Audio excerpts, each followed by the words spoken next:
Okay, let's talk about the international standard for tea. ISO 3103.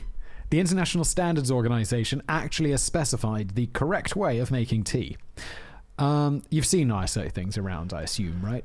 Is this put the milk in first? No. Like the ISO standards, you'll see them like on the bottom of a package of something. It'll say like packaging applies to ISO standard 1987 yeah. I know this kind of stuff. You see, if you haven't now I will now look out and you'll see it everywhere, and on sides of buildings and all of this sort of stuff. But basically, they come up with the standards for everything. So like, this is how packaging should be. This is how this should be. Okay, be acceptable or whatever. So this international standards for tea, and I feel this is more about bureaucracy than anything else. It was produced by the ISO Technical Committee 34 Food Products Subcommittee 8 Tea. And they had a tea subcommittee.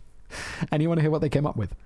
The standard is not meant to define the proper method for brewing tea intended for general consumption, but rather to document a tea brewing procedure where meaningful sensory comparisons can be made. So in English, that is quite plain English, which is quite good. Well, sort of. But what does it mean? It basically means like, because different teas can be brewed in different ways, right? And irregardless of personal preference, like green tea, you might brew like this. Black tea, you might brew like this. White tea, blah, blah, blah, blah, blah. Like a white tea. I'm a big fan of a white tea. I don't know. I'll bring some white tea. We can have some white tea. I feel like I have some white tea, but I'm not sure. We can only have one because it's so full of caffeine. It's just like... I do like that, though. Yeah, it's good. Anyway. I'll continue. An example... so basically the idea is that you brew the tea in the exact same way, so you can taste it and tell the differences between the different types of tea by having some standard thing, even if it's not the correct way of brewing it. An example of such test would be to taste test. Okay, they actually can't explain it. What am I doing? Why am I wasting my life? An example of such a test would be to taste test to establish which blend of tea to choose for a particular brand or basic label in order to maintain a consistent tasting brewed drink from harvest to harvest. So it's all about just like, how can we keep mega consistency, which is the whole point of ISO standards. So it's basically saying, like, harvest to harvest, we should be able to make this tea the same way, and it should be roughly the same tea. Exactly. Yeah. Bingo. So, yeah, fellas, I mean, I guess there's a point to it, but it is interesting they had to have, like, the International Standards Organization come up with this. But I feel... Seems a bit irrelevant, really. But I suppose it's... like, what do you do for a living? I work for the ISO Standards Organization. What are you doing? Well, I'm on the Subcommittee 8, Section 34D, for tea. I was going to say, what do they have on the business card? Tea master. Tea standard organization. Although, like, tea sommeliers, I don't think they're called sommeliers, but like tea experts are. That's a really big thing. Like, and especially now because you get like artisanal tea.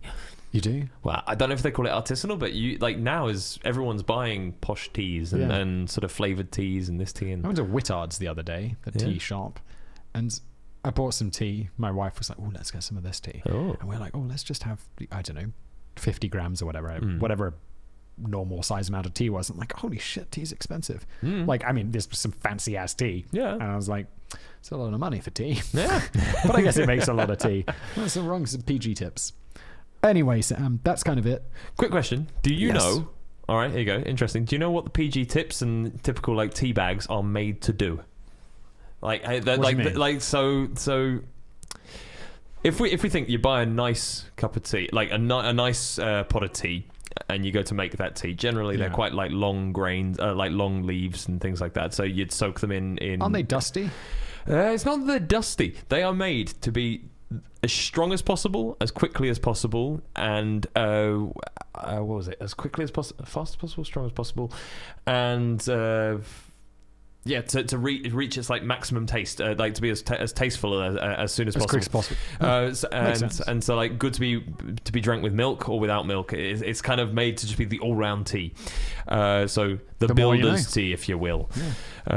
Builder's tea. Builder's tea. That's a very British thing. I think so. Like, can you have a builder's tea if you're not a builder? Well, yeah.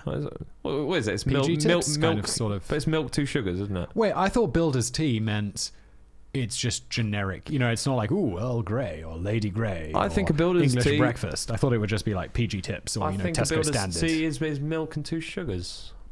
I think. I'm going to start wrapping up this episode. because it's cold.